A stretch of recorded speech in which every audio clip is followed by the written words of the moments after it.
ఆ tinge of కోనేరేతు type of ఒక రౌడీనెస్ ఉంది. యాక్చువల్లీ అది ఇంకా ఉంది. పాయింట్ నెంబర్ 2 వాజ్ అలమదన టైంలో ఒక బిట్ ఆఫ్ అన్షూర్, ఇది ఇదా, ఇది కరెక్టా, ఇది వర్కౌట్ అవుతుందా, ఈ డైలాగ్ ఇదా, అలాంటి ఒక ఏమంటారు అన్షూర్ గా, డౌట్ గా అలాంటిది ఏదో ఉండింది. అది ఇప్పుడు లేదు ఖచ్చితంగా. మోస్ట్ ఇంపార్టెంట్ నేను చెప్పాల్సింది ఏంటంటే ఈ సినిమా టైంలో నాకు తెలిసి క్రైసిస్ మేనేజ్మెంట్ అనే దాంట్లో ఆవిడ అసలు డిగ్రీ పట్టా పొంది. నేను ఒక ఎగ్జాంపుల్ చెప్తాను. ఒక మాంటాజ్ సాంగ్ ఒకటి ఆ ఫ్లాట్ లో ఒకటి షూట్ చేస్తున్నారండి. ఆయన మనోడి సంగతి తెలుసు కదా, అన్ని ఫుల్ ఎంతో దీంట్లో ఒక బీన్ బ్యాగ్ ఉంది. బీన్ బ్యాగ్ మీద కూర్చోవాలి. ఈయన ఏ రేంజ్ లో పడ్డాడంటే అది పైలిపోయింది. ఇట్లా పడ్డాడు దాని మీద, ఆ దెబ్బకి బీన్ బ్యాగ్ పైలిపోయి మొత్తం అందులో ఉన్న థర్మోకోల్ బాల్స్ అన్ని మొత్తం బయటపడ్డాయి. సో ఇప్పుడు ఆ మూమెంట్ పాప ఆయన కెమెరామెన్ అందరూ ఇలా చూస్తున్నారు, ఇప్పుడు ఏం చేయాలి దీన్ని అని. అది రాలేదు, మళ్ళీ చేయాలి. సో అప్పటికప్పుడు she came with some new thing అనమాట, అంత బీన్స్ తీసి మీద వేసుకోవడం సంథింగ్. సో నాకు అర్థమైన విషయం ఏంటంటే డైరెక్టర్కి, స్పెషల్గా రద్దుకి ఆన్ ద సెట్ డైరెక్టర్ కంటే maybe disaster management, crisis management, art department, disaster management directors job 50% is disaster management. Actually ముందుకి ఇప్పటికి నేను అసలు డిఫరెన్స్ లేదు. అంతకు ముందు నాకు అసలు ఏమీ తెలియదు, అసలు యాక్టింగ్ అంటే ఏంటో తెలియదు, ఏం తెలీదు. నువ్వు ఎలా ఉన్నావు అలాగే చేసేది, ఈవిడ ఎవరో నా అలాగే ఉంది కరెక్ట్. అప్పుడు యాక్టింగ్ చేయలేదు, ఇప్పుడు యాక్టింగ్ చేయలేదు. అంటే అప్పటికి ఇప్పటికి తేడా ఏంటంటే అప్పుడు స్నిగ్ధ క్యారెక్టర్ రాశాక స్నిగ్ధ వచ్చింది, ఇప్పుడు స్నిగ్ధం దృష్టిలో పెట్టుకుని క్యారెక్టర్ రాశాను. కానీ అదే చెప్పింది, ఎగ్జాక్ట్లీ అదే చెప్పింది. నువ్వు అలాగే ఫ్రెకౌట్ అయిపో, కానీ కాన్ఫిడెన్స్ ఇచ్చేసింది. స్నిగ్గి చాలా ఇంప్రూవ్ అయింది యాక్టింగ్. అప్పటికి ఇప్పటికి ఆల్రెడీ అంటే తనకు ఒక న్యాచురల్ ఫ్రీక్వెన్సీ ఉంది చేయడానికి. కానీ అలా మొదలైందో స్టిల్ డైలాగ్ చెప్తున్నాను సినిమా అనే ఆ చిన్న ఒక 10% కాన్షియస్నెస్ ఉంది. ఇప్పుడు పోయింది అది టోటల్ గా. అసలు అంటే ఈ సినిమా ఇప్పుడు చేసిన తర్వాత ఇద్దరు అనుకొని ఉంటారు కదా, ఈవిడ ఏం మారలేదని తను ఈవిడేం మారలేదని తను. చిన్న అదేనా, లేకపోతే ఈడేం మారలేదంటేనా, అంతే ఎగ్జాక్ట్లీ. లేకపోతే బాయ్ అని ఎందుకు పిలుస్తా, నాకు దానికి రీజన్ కావాలి. నా ఫోన్ లో నందు భాయ్ అదే బాయ్ అంటున్నాను నేను. సో హేమంత్ గురించి ఒకటి మాత్రం మారలేదన్న అప్పటికి ఇప్పటికి.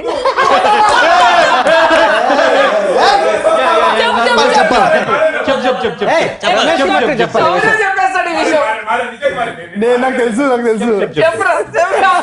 ప్రతి ప్రొడ్యూసర్ కి, ప్రతి హీరోకి హిట్ కావాలంటే, ప్రతి డైరెక్టర్ కి హేమంత్ తీసుకున్న తర్వాత ఏదో డైలాగ్ లో, ఏదో కాన్వర్సేషన్ లో, ప్రతి షాట్ లో అలా ఒక లుక్ ఇస్తారు కెమెరా. Cinema super hit. ఏంటంటే ఒక భయం, మేబీ కెమెరాలో నేను పడినేమో అంటే, అంతా హీరో గారిని చూపిస్తారు, మనం చూపించరేమో. సో సరే మనమే చూసేసాం అనుకో. సార్ థ్యాంక్ గాడ్ ఇంకా అలాంటి పనులు చేయట్లేదు, నేను దీనికే తిడుతున్నారు నన్ను. ఇంకా బెటర్ ఎట్లా తెలుసండి, మధ్యలో కెమెరా లెన్స్ లోకి వెళ్ళి నేను ఉన్నాను లేదా చూసుకోలేదు. కానీ సార్ అసలు సంగతి, నేను ఇలా కెమెరా చూసినందుకు అలా మొదలు హిట్ అయిపోయింది. అదే చెప్తాను. కానీ దీనికి ఎన్నిసార్లు చూస్తా? చాలా సార్ చూసినవి, చాలా సార్లు. ప్రతి షాట్ కొట్టినా కూడా హిట్ అవుతుంది. లేదు అలాంటి శ్వేత కొట్టింది. శ్వేత కొట్టింది. అవును సార్, నిజంగా కొట్టింది. పెళ్లి చూపుల సీన్ లో ఉందా? ఐటమ్ నంబర్ 5 కొట్టాం. ఇదో సెంటిమెంట్. కానీ అది ఎలా కొట్టాలో నేను చూపిస్తాను అంటే ఈవిడొచ్చి నన్ను అంటే ఆ అమ్మాయి కొట్టినప్పుడు కూడా తగలేదు సార్. నేను సీరియస్ గానే కొట్టాను. పర్లేదు. సీనియర్ యాక్టర్స్ పనిచేశారు కదా, రాశి గారు స్పెషల్ గా, అంటే ఐశ్వర్య గారు, ప్రగతి గారు. ప్రగతి గారు ఇప్పటి వరకు హీరోయిన్ మదరు, హీరో మదరు అలాగే చూసాం. ఈ సినిమాలో ఆవిడ హీరోయిన్ మదరు కాదు, హీరో మదరు కాదు, రెండు కాకుండా సెపరేట్ క్యారెక్టర్. పైగా ఆవిడ ఇన్నోసెంట్ మధ్యలో ఎక్కడన్నా ఒకటి 2 డైలాగులు ఇస్తున్నా వస్తూ ఉంటుంది. ఇందులో ఆవిడ చేసిన క్యారెక్టర్, ఇప్పుడు నవీన్ క్యారెక్టర్ గురించి ఎలా అయితే మాట్లాడాం మనం, ఈవిడ క్యారెక్టర్ గురించి డెఫినెట్గా మాట్లాడాలి. ఆవిడ ఎంత న్యాచురల్గా చేసేసిందంటే, డబ్బింగ్ కూడా అంత ఎక్స్ట్రాడినరీ చేసింది. దీని తర్వాత ఆవిడ బేస్ చేసుకుని కామెడీ క్యారెక్టర్లు వస్తాయి. సెంటిమెంట్ కాకుండా ఆవిడకి సెపరేట్ క్యారెక్టర్లు క్రియేట్ అవుతాయి. ఆ రేంజ్లో చేసింది ఆవిడ. తర్వాత రాశి గారు almost like coming back. And చాలా క్రిటికల్ క్యారెక్టర్ రాశి గారిది. ఎందుకంటే హీరోయిన్ మదరు చాలా తక్కువ మాట్లాడే క్యారెక్టర్. ఒక బాగా సొఫిస్టికేటెడ్, ఒక రాయల్ ఫ్యామిలీలో పుట్టిన ఒక లేడీ, ఎన్ని బాధలు ఉన్నా కూడా బయట చెప్పుకోదు. అలాగే కూతురుతో ఒక చిన్న చిలిపి రిలేషన్షిప్ ఉంటుంది, వాళ్ళిద్దరు అల్లరి వాళ్ళకు ఉంటుంది. 2 వేరియేషన్స్ ఉన్నాయి. సో ఆవిడకి డైలాగ్ సపోర్ట్ లేదు ఆ క్యారెక్టర్కి, తక్కువ మాటలు ఉన్నాయి. ఎక్సెప్ట్ లాస్ట్లో భూపాల్ రాసిన ఒక సీన్ చాలా బాగా రాశాడు. ఆ ఒక్క సీన్లో ఆ క్యారెక్టర్ మొత్తం టర్న్ రౌండ్ అవుతుంది, అక్కడ ఉంది. అండ్ ఐశ్వర్య గారిని కాస్ట్ చేయడానికి అనుకుంది ఏంటంటే, ఈ క్యారెక్టర్ ఊర్వశి గారు లాంటి వాళ్ళు ఉంటే బాగుంటుంది. అంటే చాలా బోళా మనిషి, కోపం వచ్చినా ఏడుపు వచ్చినా ఆపుకోలేదు, సో బయట ఆపుకోలేదు. సో ఒక లోడ మాట్లాడే క్యారెక్టర్. సో ఆ ఇన్నోసెన్స్ ఉండాలి, ఆ ఫన్ రావాలి, ఆవిడ ఏడ్చినప్పుడు మనం బాధపడాలి. సో ఐశ్వర్య గారు చాలా బాగా చేశారు. అండ్ ఐశ్వర్య గారు బాండెడ్ వెరీ వెల్ విత్ శౌర్య. ఇప్పటికి మమ్మీ అని పిలుస్తాడు ఐశ్వర్య గారిని. అండ్ ఐశ్వర్య గారితో పాటు డైరెక్టర్ రాజ్ ముద్రాజ్ గారు ఫస్ట్ టైం యాక్ట్ చేశారు. సో వాళ్ళిద్దరిది ఎంత క్యూట్ గా ఉంటుందో కెమిస్ట్రీ, ముచ్చటగా ఉంటారు అసలు. చూస్తే అబ్బా ఇలాంటి ఒక అత్తయ్య మామయ్య అనుకుంటే బాగుంటుంది అని అనిపిస్తుంది, అంత క్యూట్ గా చేశారు. వాళ్ళ టైమింగ్ చాలా బాగుంటది. అలాగే ఆనంద్ గారు విత్ రాశి గారు అంటే పర్ఫెక్ట్ గా ఫ్యామిలీస్ చాలా చక్కగా. నచ్చిన క్వాలిటీ నందిని రెడ్డి గారి దాంట్లో ఎడిటింగ్ సెన్స్. ఈ కెమెరామెన్ లైట్ గా జర్క్, ఇలా సీన్ కంటిన్యూటీ నెక్స్ట్ సీన్ కి లీడ్ కే సీన్స్ ఉంటాయి కొన్ని ప్యానింగ్ షాట్స్ అని. సో దాంట్లో లైట్ గా జర్క్ వస్తుంది ఒక్కోసారి, కెమెరామెన్ ఫాలో అయిపోయిన ట్రాక్ వల్ల ఇది. సో కెమెరామెన్స్ ఇంకో 1 more అడుగుతారు, బికాస్ షార్ట్స్ సరిగ్గా రావాలి కదండి. మిగతా డైరెక్టర్స్ అంటే ఓకే విల్ డూ 1 more అంటారు. బట్ క్లారిటీ ఎడిటింగ్ సెన్స్ ఉంది కాబట్టి బాగా. సో ఇక్కడ కట్టేపోద్ది రాజు, ఇక్కడ నుంచి నాకు వద్దు, ఇక్కడ నుంచి ఎంత బాగా వచ్చినా నాకు వద్దు అని చెప్పి టైం. ఎందుకంటే మనం షూట్ చేస్తున్నప్పుడు టైం అనేది ఈక్వల్ టు మనీ అనమాట ప్రొడ్యూసర్కి. ప్రతి గంట ప్రతి 10 నిమిషాలు కూడా మనీతో సమానం. సో అది నందిని రెడ్డి గారి లాగా ఒక క్లారిటీగా ఎడిటింగ్ సెన్స్ ప్రాపర్గా ప్రిపేర్ అయ్యి డైరెక్షన్ డిపార్ట్మెంట్లో నేర్చుకుని డైరెక్టర్గా వస్తే సక్సెస్ తప్ప ఫెయిల్యూర్ ఉండదు. ఇప్పుడు దాము గారి గురించి ఇప్పుడు ఇంత మాట్లాడుకొని చేసాం, అలా మొదలైంది. Nandini Reddy is super commercial entertainment director. Damu గారి గురించి ఏం మాట్లాడుతాం? మళ్ళీ సినిమా ఇచ్చాడు. దాము గారు మాట్లాడటం అంటే నా ఉద్దేశం అట్లా, మా ఫాదర్ గురించో మా మదర్ గురించో అలా మాట్లాడినట్టు ఉంటుంది. దాము గారు ఫ్యామిలీ, ఇంటి పెద్ద. ఆయనకు మాకు ట్యూనింగ్ ఎలా ఉంటుందంటే, ఫస్ట్ కథ మీదనే బెండ్ తీస్తాడు ఆయన. అంటే ఉన్న డౌట్లన్నీ అక్కడే మాక్సిమం. డైలాగ్ వెర్షన్ నేను భూపాల్ కలిసి కూర్చొని చేశాం కాబట్టి అక్కడ మాకు 1% కూడా డౌట్ లేదు. ఆయన నాకు నచ్చిందంటే డెఫినెట్గా ఆయన ఓకే చేస్తారనే కాన్ఫిడెన్స్. సో ఆ స్క్రీన్ ప్లే పరంగా ఏమైనా కరెక్షన్లు ఉంటే అవి చేసేసిన తర్వాత నెక్స్ట్ డైలాగ్ వెర్షన్ పక్కా టేబుల్ మీద బౌండ్ స్క్రిప్ట్ ఉండాలి. ఇంకా అప్పటి నుంచి లాక్. ఇంకా నువ్వు లోపలికి వెళ్ళిపోతే ఇంకా నువ్వు షూటింగ్ ఇంకా అక్కడి నుంచి ఆయన పట్టించుకోడు. మళ్ళీ ఎడిటింగ్ టేబుల్ దగ్గర నువ్వు షూట్ చేసేసి ఎడిట్ చేసేసిన తర్వాత సార్ రండి అంటే వస్తారు ఆయన. And it's very very comfortable working with Damu గారు. మా మ్యూజిక్ టేస్ట్ కానీ లిరిక్స్ టేస్ట్ కానీ I don't think single tune కూడా ఆయన క్వశ్చన్ మార్క్ పెట్టలేదు. అండ్ లిరిక్స్ పట్ల కూడా వెంటనే it was all okay. So ఎప్పుడు ఒక చాలా కంఫర్ట్ అండ్ ప్యాషన్ ఉన్న ప్రొడ్యూసర్. సో పల్ హిందీ సాంగ్ కానీ లేకపోతే ఫ్రెండ్షిప్ సాంగ్ కానీ, అండ్ స్పెషల్ గా మనసంతా పాట.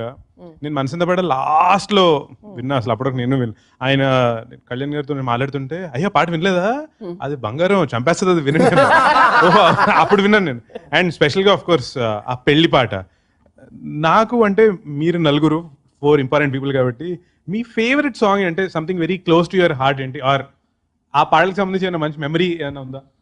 నాకైతే పెళ్లి సిల్లులొల్లి నాకు చాలా మెమరీస్ ఉన్నాయి. మెమరీ అంటే నాకు ఫ్రెండ్షిప్ సాంగ్ వస్తుంది.